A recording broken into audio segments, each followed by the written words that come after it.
This video is brought to you by catbeast.com. Design your own custom snapbacks and hats. JD from New York, 206. It's time for Off the Script. Big Show and Ryback, Strowman and Roman. Get off my fucking TV and save me the misery. And all you fucking goons, just grab a cold beer. The man of the hour is finally here. JD from New York, 206. It's time for Off the Script. JD from New York, 206. It's time for Off the Script.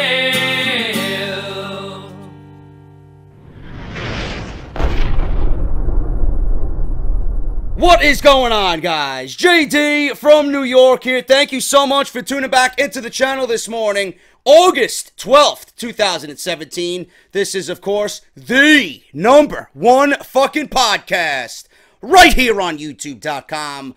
This is Off the Script, episode 182, part number 2.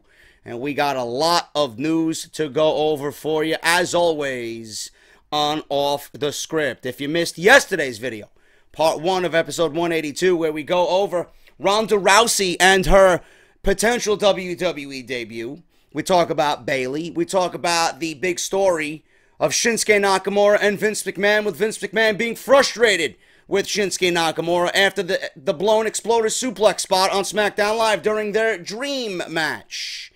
And I go over all that stuff on part 1. If you missed it, it will be linked within this video in the annotation that you see in the top right corner of the screen.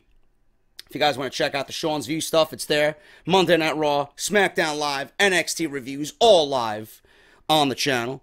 I also uploaded a video yesterday from the WWE 2K development team, and we did a live reaction to the side-by-side comparisons of 2K17 and 2K18 and the new graphics engine that they unveiled yesterday. So if you guys missed that, if you are interested in any of that, all that stuff is live on the channel as of this weekend.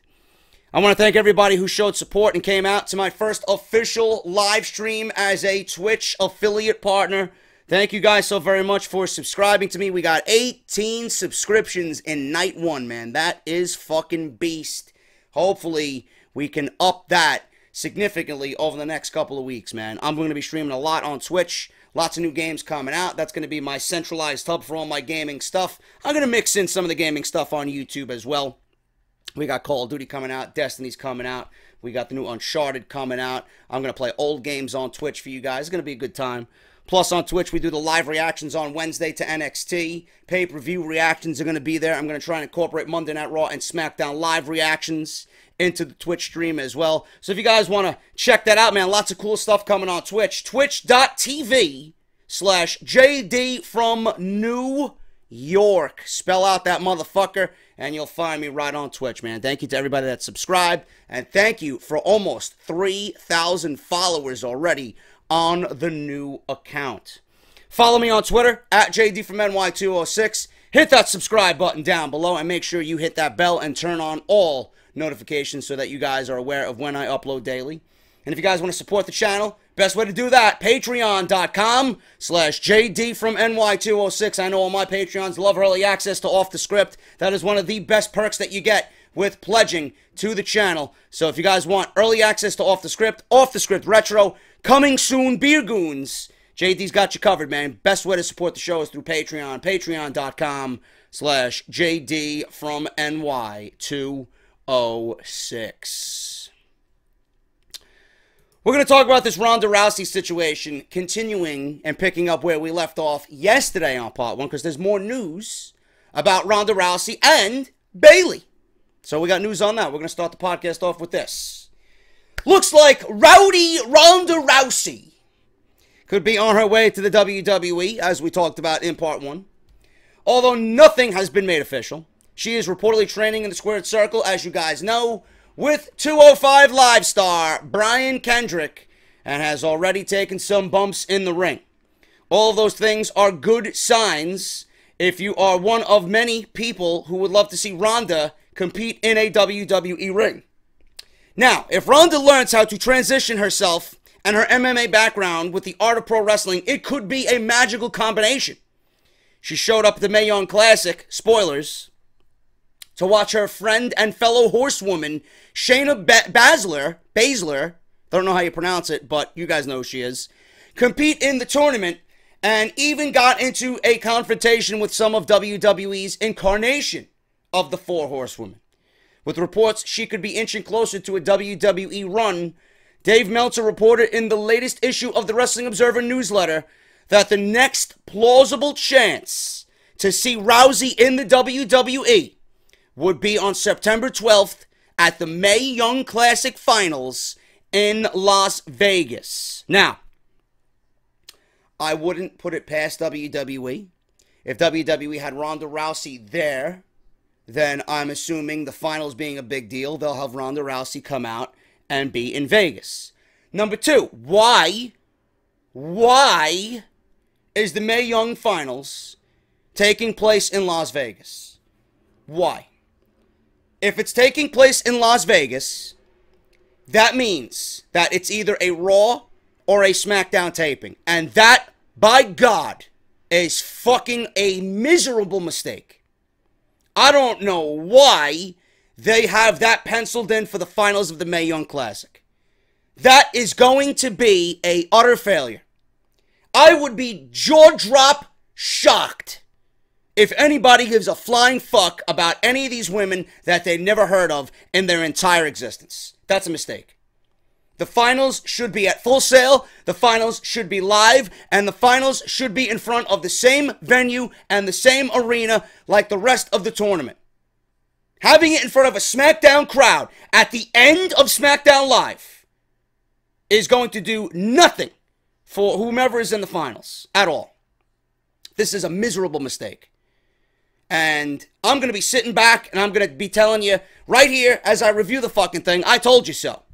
That is awful.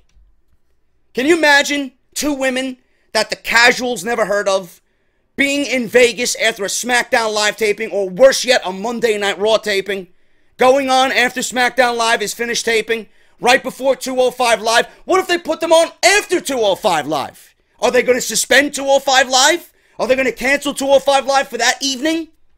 Because I don't get the sense, and I don't get why it needs to take place in Vegas. You're going to be doing a disservice to the finals of a long-winded tournament, which I'm sure is going to be great, and you're going to be doing a disservice to the two women that are going to be in the finals of that tournament. They're not going to get any reaction, and you should have the action and the match and the finals take place, and the ceremony and all that shit take place in front of the people that actually gave a shit and followed the tournament all through from the beginning. Not in front of some fucking bullshit crowd in Las Vegas that doesn't know any better. So that pisses me off more than anything. They didn't do that with the Cruiserweight Classic. They could have easily did that with the Cruiserweight Classic, but they didn't. And they shouldn't do it with the women. Why? And I know you guys feel the same way about that. That's the first I'm hearing of that.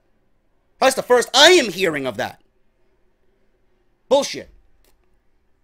This show will be live, and you never know what could happen when you are going live. Fellow MMA horsewoman Jessamyn Duke has also reportedly been training with Kendrick as well, which could mean this proposed dream match scenario might actually come to fruition. Which dream match scenario is that? Well, I talked about it without any prior knowledge of it on yesterday's show. Meltzer also noted, although it is unknown how long Bayley will be out of action due to her separated shoulder, she is penciled in to be part of the rumored Four Horsewomen vs. Four Horsewomen program that WWE is hoping to have. So let's hope that Bayley, or Cringely, can heal up in time, because I know she doesn't want to miss out on that match, the experience, the atmosphere, let alone the payday, because that's going to be a big deal. And there's no event that match is going to even happen at unless it's at WrestleMania. The Four Horsewomen versus the Four Horsewomen has WrestleMania written all over it. And you know WWE is going to be literally foaming at the mouth when that match is announced. because that is going to achieve worldwide coverage. Never did anybody even fathom that match taking place. Ever. Especially at WrestleMania. So you know for a fact, you're going to be fucking cringing all over the place with vignettes and fucking hype and WWE shoving it down your throat to the point where you are sick of it. It's going to be interesting. It's going to be quite the spectacle. How this comes off, I have no fucking idea. I hope Brian Kendrick's doing pretty good with both Ronda Rousey and Miss Duke over here. So it's going to be interesting. But it does throw a wrench in the plans for the women on WWE. Are they going to be... Is this going to be like a big inter-promotional match? Because some of these women are going to be on SmackDown. Some of these women are going to be on Raw. Right? Charlotte is a babyface, kind of heel, but a babyface on SmackDown Live. Right? Becky's a babyface. Sasha's a babyface. Bayley's a babyface. All these proposed ideas for the 4 Horsewomen match is going to put a stop to whatever WWE has planned for their women on their television. Is WWE going to halt all plans for a possible Sasha Banks heel turn? Are they going to keep Charlotte a babyface all through the year going into next year's WrestleMania if this is indeed going to happen? I have no idea. That's another thing you guys have to concern yourself with. Is WWE willing, and will they, put a halt on all plans involving their women on their programming for the sake of this match? I don't know. It looks like WWE's headed in that direction. It looks like WWE is preparing for it. Rousey, Duke, they're training with Brian Kendrick. So I don't know what's going on. There's a lot of questions surrounding this proposed matchup that I am sure will only take place at WrestleMania. You know? Yes, it brings a lot of eyes to the women and the women of WWE. It brings a lot of eyes to this revolution that WWE is building with their women's revolution. But it's the same thing over and over and over again. It's a spectacle. And it takes away opportunity from women who have worked all year and have to be cast aside because they aren't a part of the 4 Horsewomen. They aren't big enough to be on WrestleMania's card because WWE wants to bring in outside parties to make WrestleMania the biggest of all time. You know, I always wonder myself, when will all this part-time bullshit come to an end? I really do think that, you know? How many more part-timers are there that WWE can hold on to? How many part-timers are in their cookie jar, their proverbial cookie jar? How many times can they dip their hand into that cookie jar and pull out a random name? We'll get Goldberg this year. We'll get The Rock. The Rock can finally wrestle, you know? How many more years are we going to have to go through this? Now it's happening with the women. See, this is the stuff I think about. This is the stuff I think about. In no way that I'm complaining. Because I'm sure that match interests you a lot. It certainly interests me. You know, but I'm thinking of the grander scheme. That's what I'm supposed to do. That's what I do. The women on the roster right now. What if you're an Alexa Bliss? What if you're a Nia Jax? What if you are, I don't know, you know, an Emma? What if you are a Mickie James, a Naomi, right? What's going to happen? How many women's matches you're going to have at WrestleMania next year? You know, you're going to have 2 women's championship matches at WrestleMania. And then you're going to have this big 8-man tag, this 8-women tag, 4 horsewomen versus 4 horsewomen. You know, that's 3 women's matches on the show. What if one of the champions is actually one of the 4 horsewomen? What does that do to the championship? Championship's not going to be defended. You know, and then that leaves out the other women to do nothing at WrestleMania. Because they're certainly not going to put another random women's match with no build on the show. So a lot of what WWE has planned up here could vastly affect everybody else that's not a 4 horsewomen. Something to think about, man. It really is something to think about.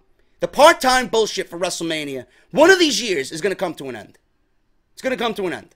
I understand WrestleMania is about the spectacle, and it's about the entertainment, and people want to give extra brownie points to WrestleMania because it's WrestleMania.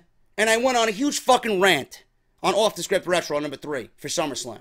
You know? Everybody went crazy over the Bret Hart British Bulldog match and how it made SummerSlam and how it was one of the best matches of all time. I go back and watch that shit. I wanted to vomit in my fucking mouth at how disgusting that pay-per-view was. And then I look back at the Bret Bulldog match. I'm like, what the fuck did I watch here? All I have to do is fast forward 1 year to the Mr. Perfect Bret the Hitman Hart match at the 1993 King of the Ring, and I see a match with Bret that blew the British Bulldog match out of the fucking universe. So where the fuck do people get off saying that it's one of the greatest matches in the history of the company? I wouldn't even rank it top 20. Maybe that's a little too far. Maybe top 15. But certainly not one of the greatest ever. You know? All because it's WrestleMania doesn't mean you gotta go out there and give it brownie points because it's WrestleMania. Oh, the stage was nice. And I'm going to talk about this again on Friday for the SummerSlam preview and predictions. You know? The part-timers come in. They really don't do nothing for the show. They don't do nothing for the show. What did Goldberg do for the show? As far as a wrestling perspective, what the fuck did he do for the show? Nothing. He did nothing. What did The Rock do for the show a couple years back? Comes out fucking shooting a flamethrower, and then he beats Eric Rowan in 60 seconds. What the fuck did he do for the show? Oh my God, The Rock made an appearance at WrestleMania. Let's throw a fucking party. This pay-per-view is an 8 out of 10. Are you fucking kidding me? When will it all end? When will it all end? You know, WWE, year by year, is accumulating a roster to the point where part-timers shouldn't even be in their vocabulary. Part-timers should not be in your vocabulary. Outside of a backstage appearance or a comedy skit, part-timers should not be in the ring. I don't want to see a 50-year-old part-timer wrestling at WrestleMania anymore. You know? The only one that I would allow right now to wrestle at WrestleMania are 2 men. The Rock, being that he could still go, and Shawn Michaels. Because I honestly, truly believe Shawn Michaels has one more match left in him. I honestly, truly believe Shawn Michaels has one more match left in him. Other than that, there's really nobody else. Who else is there? Austin doesn't want it. Foley is God-forsaken fucking crippled and broken down. Right? There's nobody else. Hogan, no. Kevin Nash, Scott Hall, Jake the Snake, all these guys are aging every year, older and older and older. Every year, the pool. Kurt Angle. Kurt Angle's another one I'd accept. Completely forgot about him. Kurt Angle's another one. Rock, Angle, and Michaels. That's it. That's it. I would never, ever, ever, ever, ever complain about Kurt Angle being on a WrestleMania card because he is one of my favorite of all time.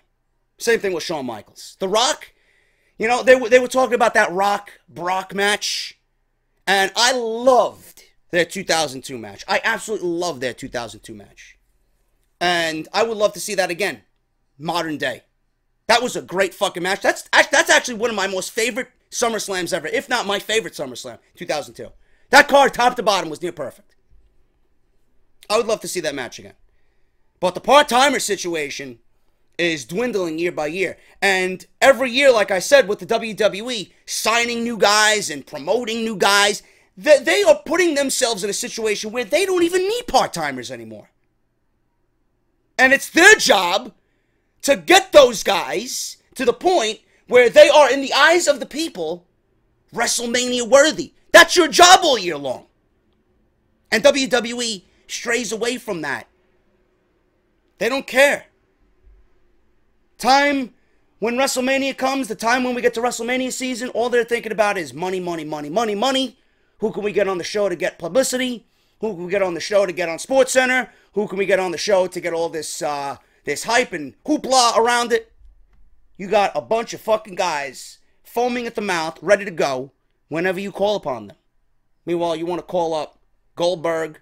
You want to call up this one. You want to call up that one. For what? For what? I don't know. If you ask me, I'd rather see a Bobby Roode than a fucking Bill Goldberg. I'd rather see a Finn Balor than a fucking Bill Goldberg. You know? Come on. So what is going to happen with the women? You're going to bring in 4 women who are not even employed by the WWE, right? They're not going to be employed by the WWE. They're going to bring them on a per-match basis or a one-time basis, a WrestleMania appearance. They're not going to wrestle on TV. You're going to bring in these 4 women, and you're going to put them against your biggest 4 women, the women that you solely push on television. If your name is not Bayley, Sasha, Becky, and Charlotte, or Alexa, and Nia now, right? Even those 2, you're not going to get pushed. Yeah, Naomi's doing all right on SmackDown Live, but, you know, they will never, women like that will never take precedent over the 4 horsewomen. No, never. So, by bringing in the MMA 4 horsewomen and you're feuding them with your version of the 4 horsewomen, by default, you're pushing all the other women to the side and rendering them unimportant for WrestleMania. It's the same shit. And what else are you going to do at WrestleMania? You're gonna bring in another part-timer to fill out a main event spot? You're going to have a Shane McMahon on the WrestleMania card because you need that extra momentum, right? You need that extra push. It's not needed. It's not fucking needed. This is the shit I think about. I don't even know why I even ranted on that. I don't even know what the fuck this has to do with anything. It's my fucking show. I just went off on a tangent. So it is what it is. Moving on here. We got news, unfortunately, on Eva Marie. No, she's not coming back to the WWE. But there is news on Eva Marie. On August 18th, 2016, Eva Marie was suspended 30 days for violating the WWE wellness policy. Turns out that there might have been some big plans for Eva Marie had her suspension not happened. You might have heard of the Reddit user D Vizzle, who has a track record with reliable information on wrestling belts and their production. You also might have heard Belts by Dan referenced on the podcast Something to Wrestle with Bruce Pritchard. He is respected in the belt-making community and recently posted some very interesting information about Eva Marie on Reddit. According to him, WWE had custom championship side plates made for Eva Marie. My God. My God. They were going to give this horrific nightmare a championship title run. Let that sink in. Let that sink in. This means there might have been plans for her to win the SmackDown Women's title prior to her wellness policy violation. And I quote, "They had side plates made for her when they first ordered the women's belt over a year ago with several others. They are plain red background with Eva in big black letters and Marie in smaller letters enclosed with a black box." It was also brought up that WWE could have just ordered side plates for everyone just in case. This was his response to that. And I quote, "They order in batches. Eva was a part of the first batch, so they had plans right from the start." Certainly interesting if this is all true. Eva had been faking some unfortunate accidents on SmackDown Live that wouldn't allow her to compete in her matches. Could this have all been leading to an Eva Marie title run? My God, let that sink in. The heat that woman generated. People are still mentioning why Eva Marie stepped away. Why wouldn't WWE use Eva Marie? Why is she gone from the WWE? She was a heat magnet. You do realize that she received heat for the wrong reasons. She received heat from everybody, and including me, because she fucking sucked at her job. She was god awful. All you need to do is peruse on Twitter, and I'm sure somebody will reply to a tweet that you send with the Eva Marie gif of her falling off the ring apron after she was knocked out of a battle royal, and she falls as if she's fucking walking down a flight of stairs. She's afraid to take any type of bump. She's not a wrestler. She's a porn star looking female who wants to do fucking Hollywood D-list movies. She's got red hair, she's got big tits, and she's got a pretty face. That's nothing that WWE is trying to present to you with the women. She was god awful. God awful. And women like that belong nowhere near wrestling. She used WWE to catapult her personal life and catapult her business and get her name out there. Without the WWE, Eva Marie is a big fat zero. She would have never gone to get Hollywood movies and read scripts. She would have never been where she is today on Total Divas, in the limelight, on TV, on Instagram, all this big shit. She would have just been another big-breasted fucking hot female. You know? That's it. She was god-awful, and she was in the business to go into business for herself. She didn't give a fuck about wrestling. She didn't give a shit about the WWE. She didn't give a shit about the people she worked with. She did not care. And I don't care who knows her. I don't give a shit if you have a differing opinion on her. That's what I see. That's what I see. Because if you enjoyed doing what you were doing in that ring, you would have at least showed me that you cared in that ring. You would have at least shown me that you are getting better and that progress was made. Do you know Mandy Rose is the same way in NXT? And you know what? Every time I see Mandy Rose, she can actually do a wrestling move. She always pulls out something new. The last couple times she was featured on NXT, I'm like, holy shit, Mandy Rose can actually wrestle. She's not afraid to take a bump. And you know what? She's Eva Marie 2.0. She's better looking than Eva Marie. She's got a better body than Eva Marie. But she knows how to wrestle. Do you know why? Because she actually cares. She actually cares. If you're on Tough Enough and you're on that type of show and you're at the Performance Center and you're training and you're learning and you're mixing it up with people who are in the business with full-on knowledge and you're taking what they're giving you and you're applying it to your everyday activity, you care. Eva Marie did none of that. None of that. And she had Brian Kendrick, of all fucking people, train her, and she still sucked at training. God awful at what she did. Good riddance. I hope she never steps foot in another wrestling ring ever again. Moving on here, we got Paige. We're going to keep it with the females. We're going to keep it with the females. Paige, rumor killer on her return. Oh, I'm heartbroken. Paige recently said in an interview that she is excited to return to the WWE, but still needs to meet with her doctor in order to be able to get back into the ring. A recent tweet of hers caused some speculation amongst fans that she might have been cleared already by WWE.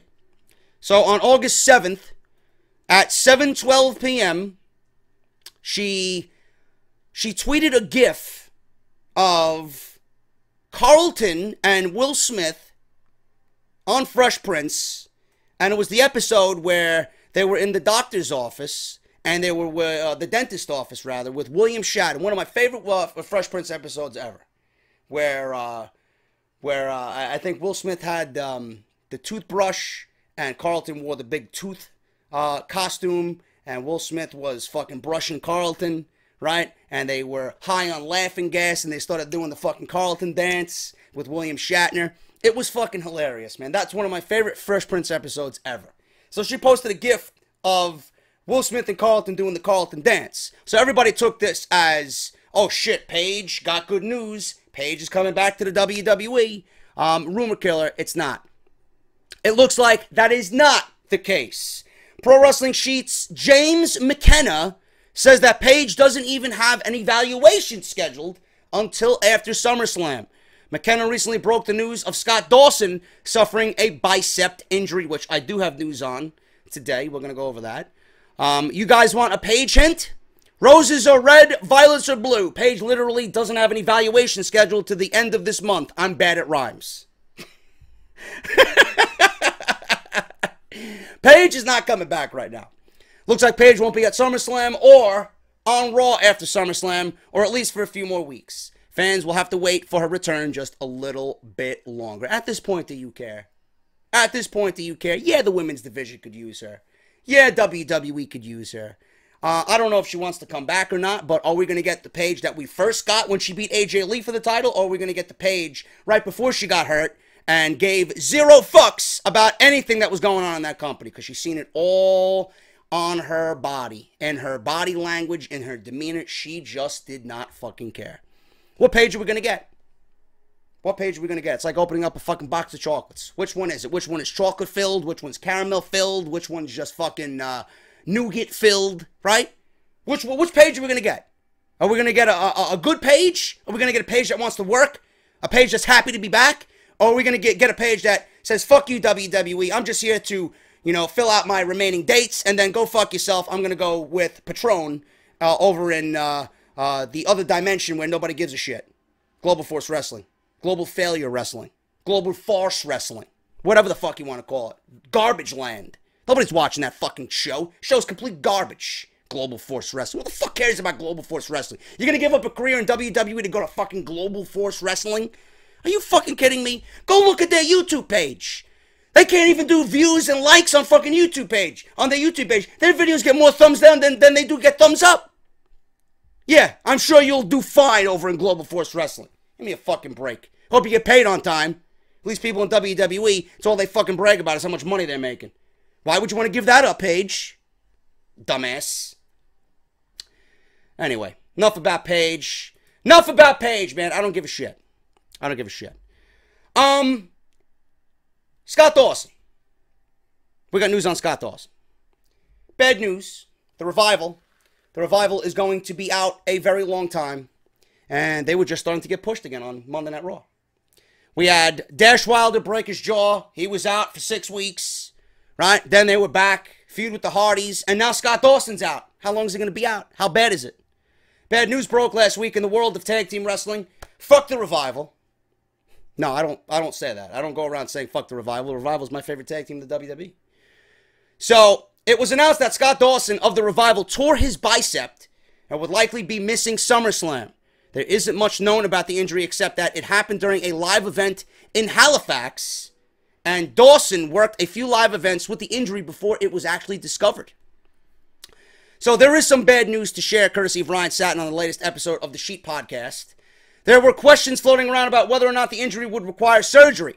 According to Satin, Dawson has already had surgery to the injury, or to repair the injury. Satin also says that from what he heard, Dawson will be out of action until December. This is certainly bad news for fans of the Revival. The team was just gaining some momentum after missing several weeks due to Dash Wilder's broken jaw. Fans know how talented the Revival are, but they haven't been able to showcase their full abilities on the main roster due to injury problems that have plagued them so far this year. I wish Scott Dawson a speedy recovery. Never mind what this does to the Revival and the fact that we're not going to be without the Revival on television. Do you know Monday Night Raw's tag team division right now, and I'm not even including Seth Rollins and Dean Ambrose because they're not an actual tag team. Do you know what the Monday Night Raw tag team division looks like right now? Golden Truth is gone. Rhino and Slater are pretty much fucking done, dead and buried, right? We got the Hardys. We got the Club. We got Sheamus and Cesaro. And that's it. That's it. We went from a division that was like, holy shit, this is a pretty damn good competitive division, to this. Right after WrestleMania, you compare this division after WrestleMania to now, it is like, what the fuck happened? What the fuck happened? This tag team division looks like a fucking boxer that's lasted 12 rounds with fucking Mike Tyson in his prime. You're not going to be the same ever fucking again. This division sucks. And this is WWE's fault. They broke up Enzo and Cass. They broke up Golden Truth, right? They, Sheamus and Cesaro's there as well. But 4 teams don't make a fucking division. 4 teams don't make a fucking division. You're going to see repeats every single fucking week. You're going to see singles matches with these teams just to fill out the fucking shows, you know? And that's what they're doing on SmackDown. How do you think they built the Usos and the New Day? By fucking putting them in singles matches. One week you got Jey Uso versus Kofi. The other week you got Jimmy Uso versus Xavier Woods. That's what they're doing. Because they got no other fucking tag teams on SmackDown Live. But they do, but they refuse to use them. What happened to the Hype Bros? What happened to them breaking up? What happened to the storyline that Zack Ryder was frustrated and Mojo wanted to be on his own? What about the Ascension? What about Breezango? What the fuck's going on? You know? WWE and tag team wrestling on their main roster is absolutely fucking horrific. I don't know what is going on. But the fact that the Revival is now hurt and Monday Night Raw is minus another tag team, I don't know what to do, man. You want to talk about a superstar shakeup? You better start fucking shaking up your fucking brain and coming up with some good plans for the shakeup. You know? You got tag teams on Monday Night Raw that are non-existent right now. Why not move all the tag teams? And I said this multiple times already. Why don't you put all the tag teams on one brand and put the women on the other? Because that's what I do.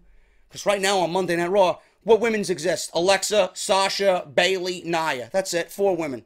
What women exist on SmackDown, really? Carmella, that's 5, right? Naomi, that's 6. Becky, that's 7. And who else you got? You got Natty, 8. You got Lana and Tamina, fuck them. Don't even belong on the main roster. Move them down to NXT. You want to move people down to NXT? There you go, Lana. Lana down to NXT. I don't even think she's worth that. That's not even a prime position for her. Put her back with Rusev. She shouldn't even be wearing wrestling gear. Tamina should be a bodyguard at that. In the ring, awful. On the mic, awful. You're not giving me anything to say, you know what? You're getting better. I'm glad to have you back. No, you want me to sit here and tell you week by week that I want her off television. More and more every fucking week. One division on one show, another division on the other. That's how you shake shit up. That's how you shake shit up. And in the meantime, you can start rebuilding the cruiserweight division. You want to budget cut things, right? Cruiserweight division doesn't have to be a fail. And I said this already. It doesn't have to be a fail. 205 Live, it's not necessary. You don't need 205 Live. Put the cruiserweights in competitive matches on Raw to fill out that time slot. 205 Live is not needed. Who here is watching 205 Live? Honestly. In the comment section, there's going to be about 500-600 comments of this video. How many of you are watching 205 Live religiously? Now, you might not watch it the night it happens, but during the week, is it on your list of things to watch? No, not me. You know how many episodes of 205 Live I've watched since its debut? One show, and that was the first show. And after that, I haven't watched another fucking show. It's not needed. You want budget cuts? There you go. Cut 205 Live. Tag team division on SmackDown. Women's division on Monday Night Raw, being that Stephanie is there, and she's the one behind the Women's Revolution, right? With Triple H. Put the women on Raw. Tag teams on SmackDown. Shake shit up. And the Cruiserweights, give them competitive action. Rebrand the whole fucking division on Monday Night Raw. Get rid of 205 Live. Not needed. There you go. I just saved you budget. I just saved your tag team division. I just saved the women's division, right? Because you got women that you're not using. You're going to be moving some down to NXT. You got talent moving down to NXT in this rumored shakeup. So if that's the case, you're going to be moving some down to NXT. Why not put and separate the brands? Now, I understand you made titles and all that, but why wasn't this thought of beforehand? Are they all right? Are they right in the mind? To them, it's okay to operate a division with 3 teams? It's okay to operate a women's division with 4 women that you use regularly? And you got 3 in the back that you're not using? 2 of which are fantastic wrestlers. 2 of which, Mickie James and Emma. Are you fucking out of your mind? You have nothing to do with Mickie James or Emma. You moved Mickie to Monday Night Raw from SmackDown, and she hasn't done a goddamn fucking thing since she's been moved over. You know what she's done? She's been a taste tester for Titus Cooking, Titus Catering. That's what she's been doing. She's the glorified taste tester. Yep, another 10 minutes on that ziti, Mr. O'Neill. Yep, another 15 minutes on that baked chicken, Mr. O'Neill. Yeah, these green beans need more butter, Mr. O'Neill. Come on, bro. Meanwhile, Emma, who the fuck knows if she's in Titus Catering? With all her fucking tweets, she probably wants out of this company more so than Paige does. She probably want to move back to Australia. She have a better chance of fucking kickboxing a kangaroo and winning than getting a fucking shot on Monday Night Raw. Are you fucking out of your mind with this shit? The draft from the get-go was horribly planned out. Then the shakeup had no creativity whatsoever. Now you want to do another one. How many lack of ideas and how much lack of planning is going to go into this second shakeup? This I have to see. What are you going to move? You're going to move Roman Reigns to SmackDown? You're going to move AJ Styles to Monday Night Raw? So you take away the Nakamura AJ Styles match for WrestleMania? Is that what you're going to do? because I know it's coming. AJ was shielded from the first shakeup. If you think AJ Styles is going to be shielded for a second time and he's not going to move to Monday Night Raw, you are sadly mistaken. You are sadly mistaken. I could see them easily switching The Miz back to SmackDown and AJ, if he's still the U.S. champion, over to Monday Night Raw. I could see it like I could fucking see my cat looking at me right now on the bed 20 feet away from me. Ridiculous. Ridiculous. The tag team division is in shambles. In shambles. And no, don't ask me, JD, they can move up AOP. No. The Authors of Pain are not ready to be moved up at all. Unless there's a solid plan for you to fucking put them with a heel Roman Reigns, then I say no. No. AOP is not ready to move up. NXT's tag team division is in shambles as well. You got Sanity, you got AOP. Who else you got? Heavy Machinery. TM61's out. They're going to be coming back hopefully by October. You got TM61 coming in. Red Dragon's there. Rumored War Machine's coming in. You got the Street Profits that just debuted. You got the Metro Brothers that look like fucking Deuce and Domino ripoffs. I don't know how well that's going to pan out. I don't know if they're a legit tag team or not, if they were just fucking two bums waiting around in the Performance Center and they figured they dress them up as fucking grease wannabes. I don't know. But their division's in shambles too. You can't take away anybody from there. Worry about what you got on the main roster now. This is why you're going to have shakeups twice a year, right? You can shake up things as you please. Should a whole division be left out? Should a whole division be shielded from being moved? No. You were okay with moving the fucking entire Cruiserweight division to SmackDown Live with a fucking match at Survivor Series. So why can't a fucking division move in the shakeup? Things need to change. Because with Scott Dawson being out, you're going to see a miserable tag team division on Monday Night Raw. And you're going to start complaining, well, it's the same shit every week. It's the same shit every week. And what happens if the Hardys go broken? You're going to break away the Hardys? Matt's going to be broken or woken. Jeff's going to be the Enigma, Jeff Hardy. You don't think they want him as a singles guy? It's coming. It's coming. Then you'll be down to two fucking teams. All you'll have is Sheamus and Cesaro, and then you'll have Rollins and Ambrose. How long do you think Rollins and Ambrose are going to be together? That's not forever. That's a 6-month rental. Easy. Sheamus and Cesaro, you don't think they're going to break them up eventually? How long do you think they're going to be a credible tag team? It's not a tag team that lasts forever. Cesaro's worth much more than a tag team with Sheamus. Right now it works. Because there's no plans for them. But you think that's going to last? By the end of all this, we'll have 0 fucking tag teams on Monday Night Raw. You'll be wishing Golden Truth was back together. Boy, what a show this is, huh? What a fucking show this is. You guys might have noticed Bo Dallas in the Miz's Miztourage wears a black glove. There's news on why Bo Dallas wears one black glove. You can see the fucking news that I got this week. Bo Dallas recently joined The Miz to form the Miztourage faction on Monday Night Raw. Dallas has been getting a lot of screen time lately, finally, and has significantly altered his look. I like his look. I think Bo Dallas looks fantastic. Looks more like a Wyatt than he does a Miztourage member, but as long as he's on TV. We've seen a lot of fans asking about Bo Dallas and his new look. Bo currently wears only one single glove, leaving fans very confused. As it turns out, it is actually pretty awesome tribute to his family. Older fans will already know this, but Bo and Bray's grandfather, Blackjack Mulligan, used to wear one single glove. Bo appears to have completely adopted this as a tribute to his grandpa, who passed away last year. Bray doesn't wear a glove, but tapes his right wrist with black tape, which we don't think is a coincidence. So Blackjack Mulligan wore one black glove.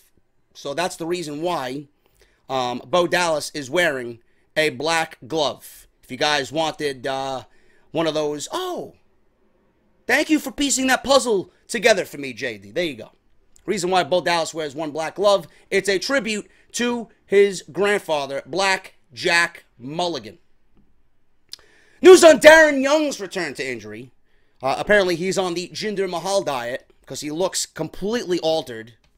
Completely altered. Darren Young hasn't been seen on WWE television since January. Young suffered an elbow injury during a tag team match on Main Event against the Colognes. He announced on Instagram the extent of his injury. Hyperextension, which resulted in a traumatic dislocation and fracture of the coronoid process of the right elbow. It required surgery to fix. I'm not a medical fucking doctor. It takes me a while to pronounce some of these words I don't know. Excuse me. I know I'll have some fucking goon. Oh, well, JD, this is how you pronounce it, man. I'm sorry, Mr. Medical Field Nurse. Sorry. I'm a fucking podcaster. Not a fucking medical student, okay? Goon. According to a new report from James McKenna of Pro Wrestling Sheet, there is some good news for Darren Young in his WWE return, as if anybody fucking cares. Where's he gonna go? What is he gonna come back to? Seriously. Darren Young's coming back. Ooh, he's ready to return. You take 6 weeks, 6 months, 6 years off, you come back, you're gonna start at the bottom. Doesn't matter how many fucking years you take off, or how many months you're injured. There is good news for Darren Young. Young recently had his evaluation with WWE and has been cleared to return. Yeah, we haven't seen him. And we won't see him. The only place you'll see him is with Titus O'Neil. He will be one of Titus's executive chefs. He folds those napkins very nice, I hear. He could be returning to WWE television as soon as this coming week. There is no word on if he will be teaming up with Bob Backlund again, who's managing him prior to the injury. The report confirms that he will be turning to the Raw brand. Young has also gotten himself into great shape while being injured. And yes, he looks completely different. And I am sure, as soon as Vince McMahon sees him walking into the office, let's put the Intercontinental title on him. Watch. Guarantee it. You're going to see Darren Young, and you're going to see the picture of Vince McMahon getting a fucking boner in his suit pants at the side of Darren Young. Darren Young might end up liking it. Vince McMahon might end up liking it too, but me, I have no use for Darren Young. Guy is absolutely fucking wasted on WWE's roster. Nothing for him, and there will be nothing for him. On a 3-hour show, they barely got anything for fucking Finn Balor. They're going to find fucking something for Darren Young? Give me a break. Give me a break. You're coming back to what? You're coming back to fucking Titus's baked chicken, mashed potatoes, and fucking cheesecake. That's what you're coming back to. That's what you're coming back to. 2 more stories to round out this episode of Off the Script. And I saved the best for last. It's in the fucking thumbnail. It's in the title. I wanted to intentionally leave it till the end of the video. Why, you didn't think I was going to talk about it this weekend? You didn't think I was going to talk about it this weekend, right? Wrestle Talk News talked about it. So I'm certainly going to talk about it as well. Just letting you know. Mr. No Views Ent didn't mention anything about CM Punk and the Bullet Club. Well, I wonder why, because it's not fake news. If it's not on the internet, he doesn't report it. At least I'm talking about something that's generating interest. Anyway, we'll talk about that in a second. Baron Corbin. Baron Corbin. He reacts to Dave Meltzer on Twitter and some Meltzer comments about him on the Wrestling Observer radio show. Listen to this fucking story. Baron Corbin has fired back after comments made by Dave Meltzer on Thursday morning's Wrestling Observer Radio. Now, Meltzer, he went on to say that Corbin cashing in his Money in the Bank briefcase is a possibility at SummerSlam. Both he and Alvarez said that. I've been saying that for weeks now. And some of the people still don't listen to me when I talk. You people still don't listen to me when I talk. Oh, somebody made a mention in the comments yesterday. Well, JD, don't you think it's a good idea if Nakamura loses and then chases the title in a losing effort? No. No. Why do you need to give Nakamura a loss for him to chase the title? Why, you don't think Baron Corbin, a man who wasn't booked for the championship match, cashing in his briefcase out of the blue, fucking over Nakamura is not more enough reason for Nakamura to say, you know what? I'm going to chase the title now. You stole an opportunity away from me. You weren't even in the fucking match. Nakamura doesn't need a loss to chase the title as a babyface. What the fuck's wrong with you people? Why would you want Nakamura with an L on his record so early in his run? How long did it take him to lose in NXT? You want to give him a loss 3 months on the main roster? The fuck is wrong with you people? Then people thinking I'm overreacting or I'm overanalyzing.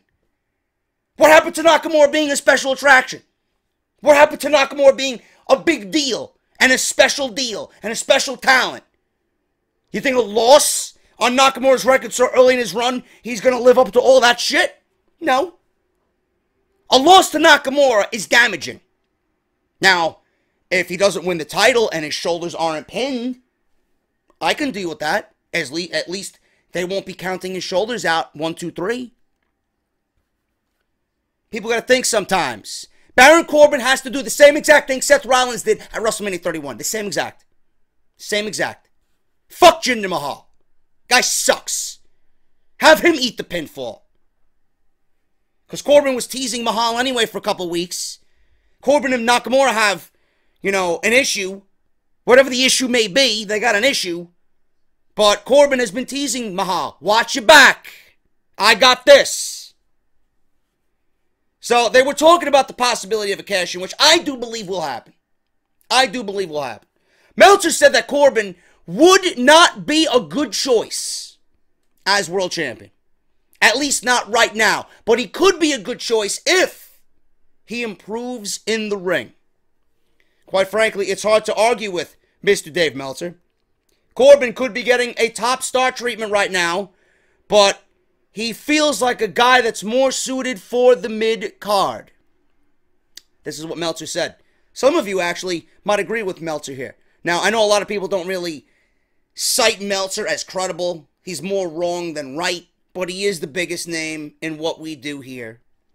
Meltzer added, and I quote, "His promos suck." Has he improved? Yes, he's improved a lot. Yes, he can be in a tag team main event when he's in there with AJ Styles and Sami Zayn and do his part. Of course he can. Yes, he's okay with Kevin Owens as a partner. Can he bully Sami Zayn in an undercard match and have an average undercard match? Yes, he can. That's not a world champion. End quote. Now, what he said was not meant as a personal attack or insult to Baron Corbin. And he wasn't joyfully ripping on him. But Corbin seemed insulted by what was said. It's no secret Vince McMahon loves bigger wrestlers, so he will get more opportunities than the smaller wrestler that can cut better promos and is a better in-ring worker. Big Cass was another guy that was going to get more opportunities in development because of his height, and he is getting a singles push on the main roster. Just another failure waiting to happen right there. Corbin, much better off than Big Cass, but Big Cass is just not suitable for the position he's in right now. He is not right. He's in the wrong place at the wrong time, wrong feud, wrong time to break up him and Enzo. It's all wrong.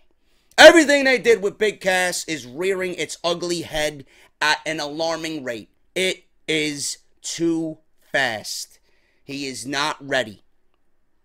Because of his height, and he's getting a singles push on the main roster, despite the fact that he needs in-ring work and needs to improve on his promos. Baron Corbin reacted in a way, and he commented back to Meltzer, "Oh, here's Meltzer, another fucking mark on the internet who doesn't know how it is to be in the ring or take a bump."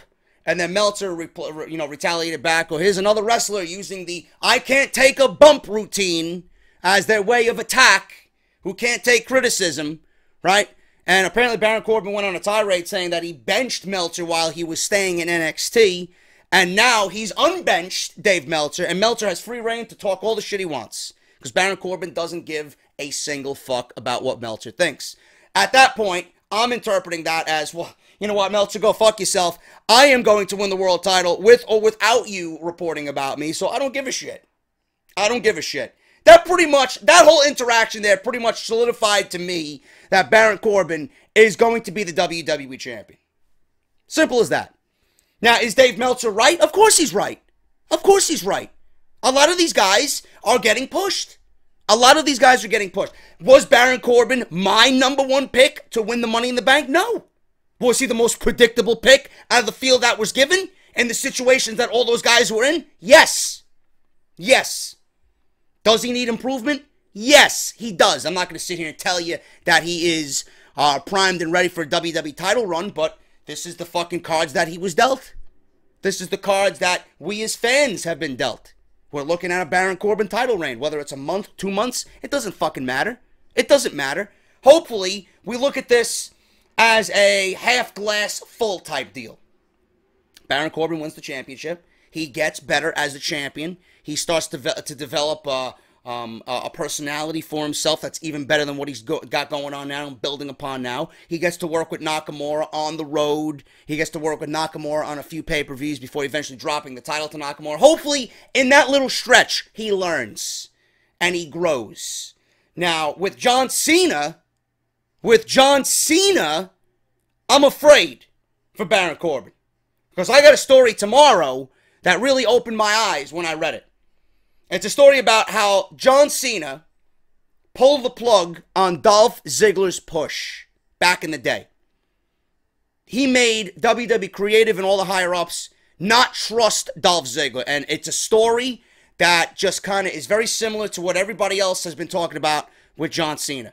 Mr. Kennedy, Tyler Rex, fucking what's his name? I can't think of his name right now. A bunch of them. There's a bunch of guys that just feel like that they had the rug pulled out from underneath them. Alex Riley. He's the most notable name. He's the last name that came out. That feels like John Cena pulled the rug out from underneath them as far as push goes because John Cena didn't like them. And if John Cena don't like you, if John Cena don't trust you in the ring, he's going to go back and tell people who fucking adore him because he's, invincible over in that company. And they're going to believe him. They're going to listen to every fucking word that he says because he is who he is and he has the position that he holds. So if Dolph Ziggler was not trusted by John Cena, that ended that. If John Cena don't trust you, that company will never trust you.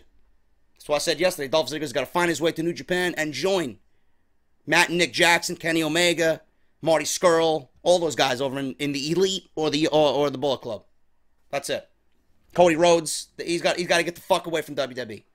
So there's a story about how this could adversely affect Baron Corbin. Baron Corbin, after his match with John Cena, after this feud, this worthless, pointless feud with John Cena, if it doesn't go right, I don't see Baron Corbin going anywhere. At least right now. The only thing that's going to get him over is his size.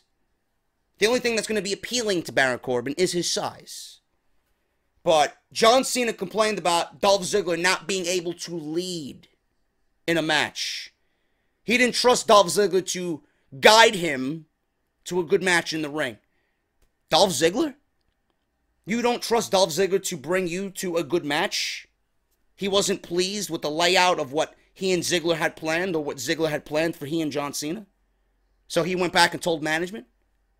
This is the bullshit that goes on in the WWE. And by that, Ziggler was fucked. He hasn't been on TV since July 4th. And he was eliminated in that Independence Battle Royal for the U.S. title in like 1 or 2 minutes. Gone. First man eliminated. Aiden English lasted longer in that fucking Battle Royal than Dolph Ziggler. So that's coming tomorrow. That's one of the stories tomorrow. But is Dave Meltzer wrong? No, he's not wrong. But this is WWE for you. They want the bigger guys, right? Baron Corbin's been on the main roster for a year.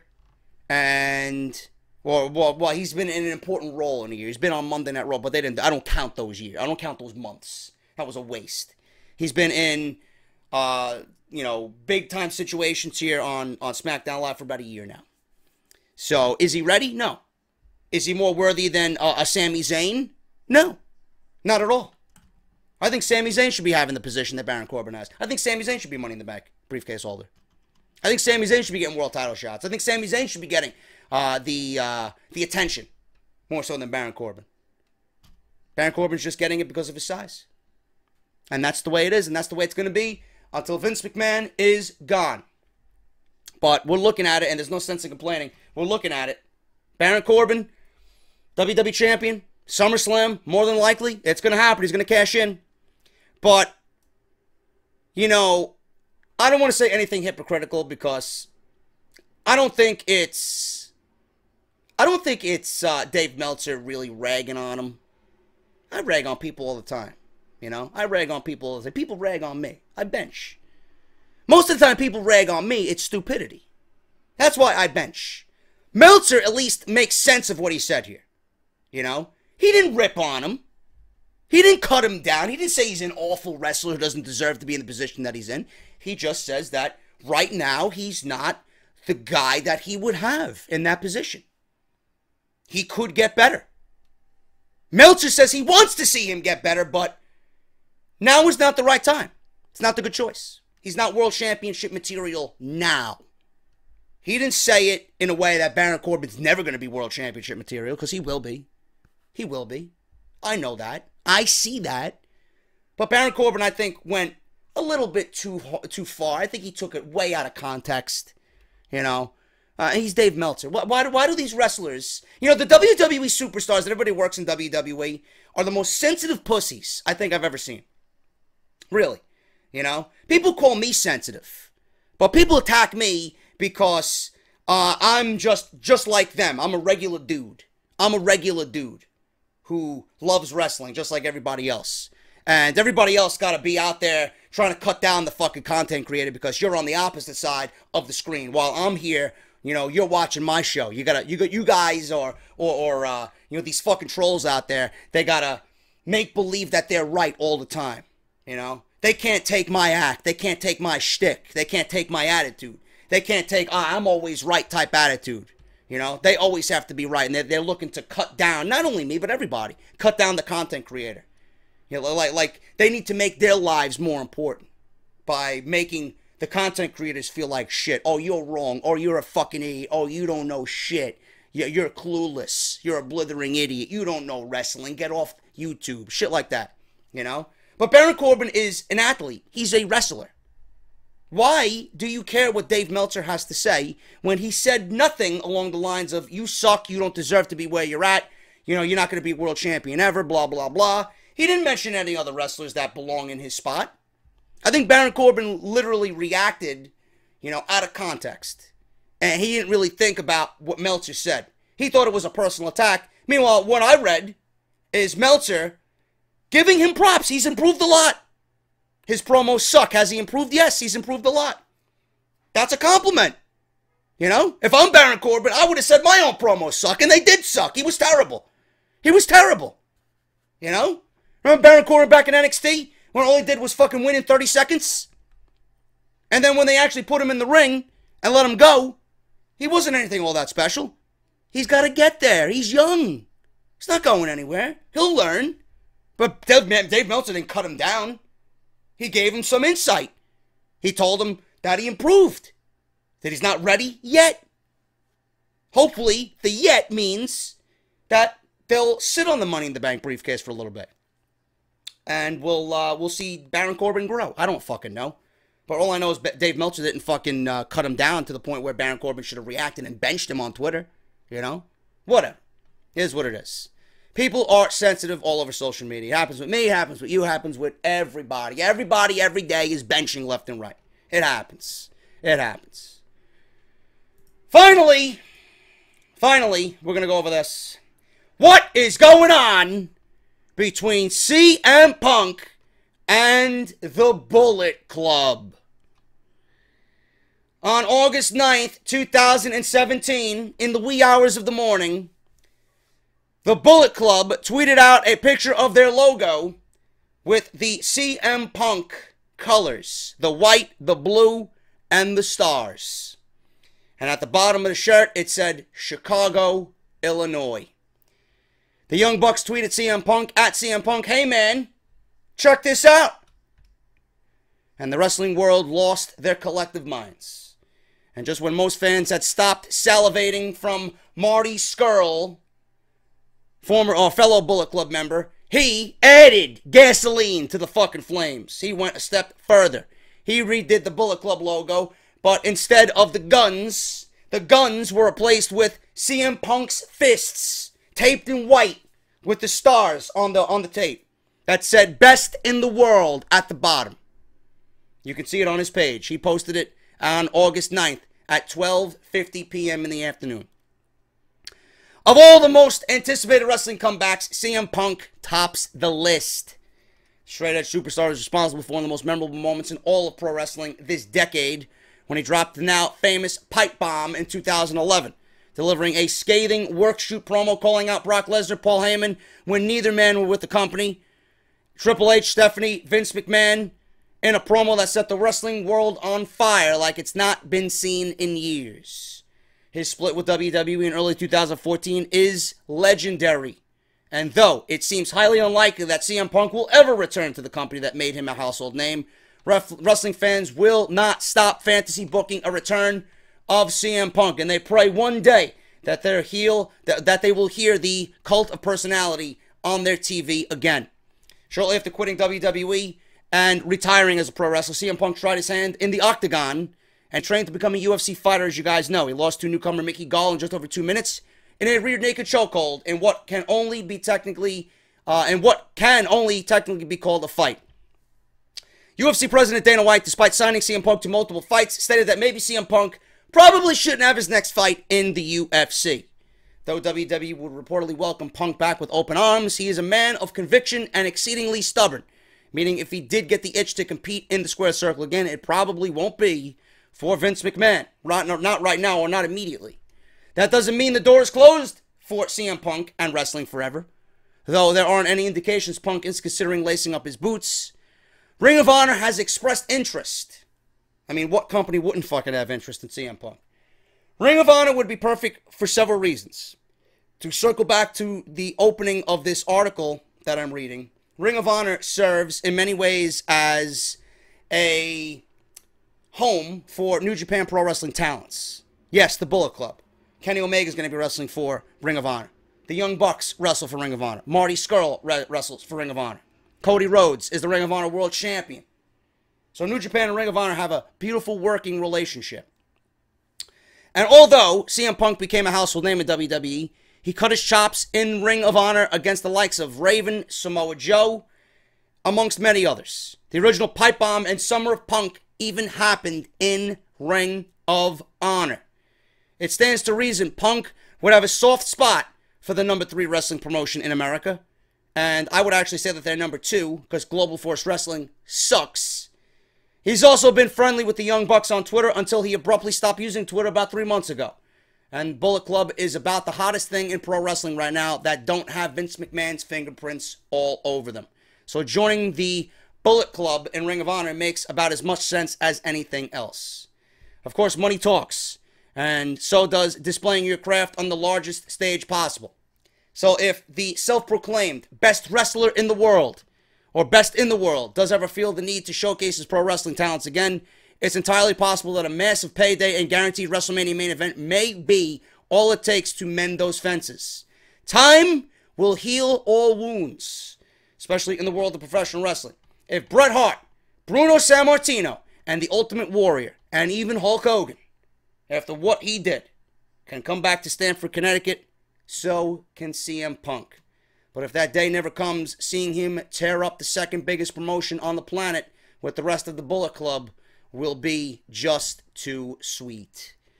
That was an article written from, I don't know this website, adventuresinpoortaste.com. I got that from, and that was written 2 days ago.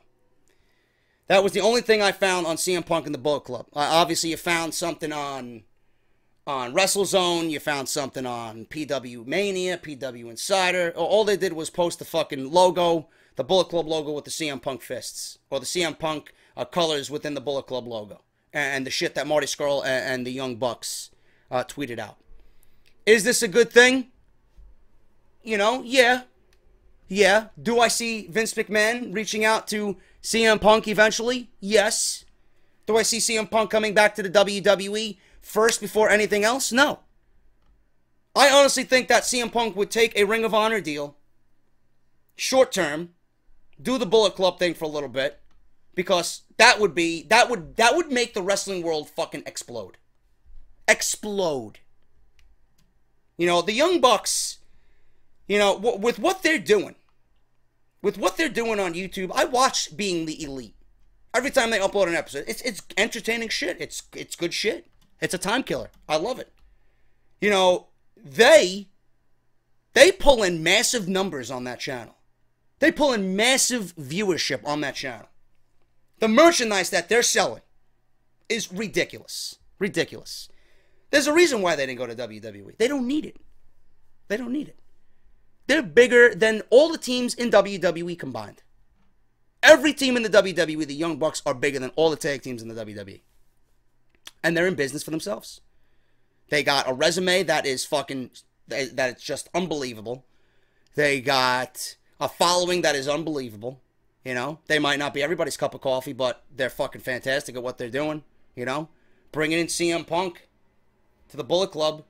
I think that would be the best decision for Punk right now before even ultimately going to the WWE. Stick it to them. Have them sweat it out. You know? Have them sweat it out. Punk's endgame will always be WWE. Punk's endgame will always be the massive payday that Vince McMahon's going to offer him. The endgame is going to be a WrestleMania main event. Right? That's what he wants. If that's all he wanted, and if Vince McMahon wants him back bad enough, he will give it to him. But CM Punk coming back for a 6-month span to join the Bullet Club and do things in Ring of Honor, to get his feet wet, to knock off that ring rust before getting back in there and making your endgame WrestleMania, whatever WrestleMania you decide to come back, it's going to happen. Why, you don't think CM Punk is going to be offered a deal by 2K?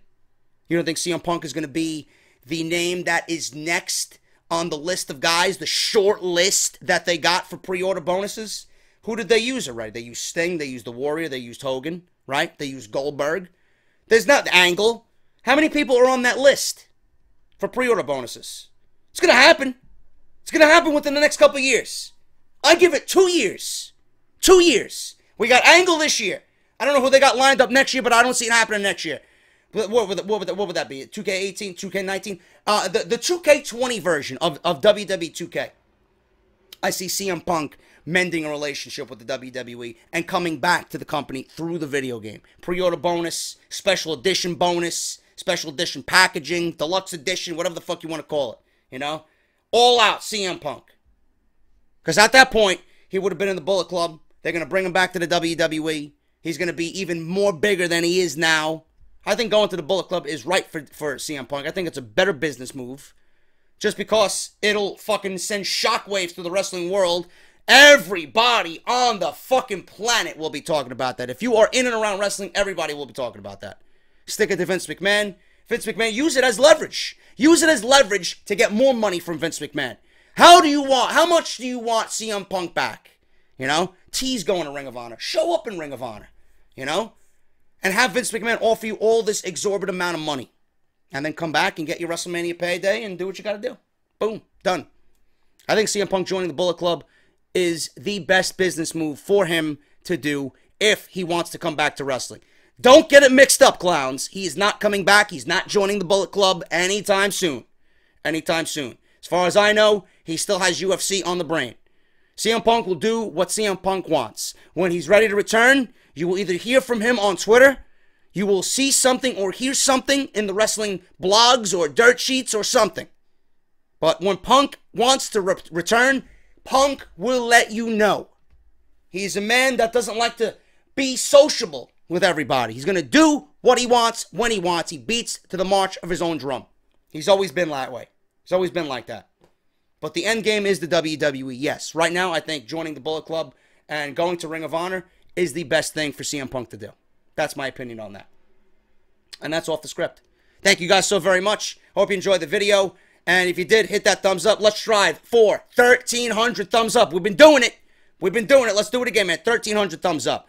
If you guys want to support me on Patreon, patreon.com/JD from NY206. Follow me on Twitter at JD from NY206. And hit that subscribe button down below and that bell for notifications, man. Thank you guys so much. I will be back with part 3 right here on Off the Script. Make it a great Saturday, and I'll see you right back here at 11 a.m. on Sunday morning. I'm JD, and I'll see you guys tomorrow morning.